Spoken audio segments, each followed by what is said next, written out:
দামু তুমি কি করছো? বলো।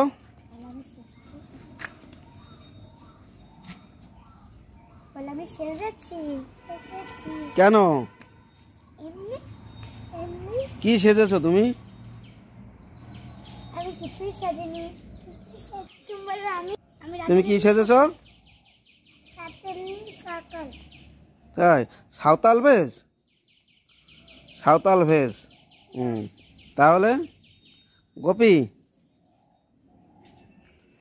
তাই, তাহলে নাচ দেখাও তো।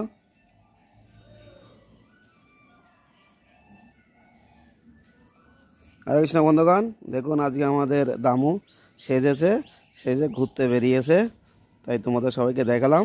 তো ভালো লাগলে লাইক শেয়ার কমেন্ট করবেন, আর নতুন হলে সাবস্ক্রাইব করতে ভুলবেন না। হরে কৃষ্ণ, হরি বল।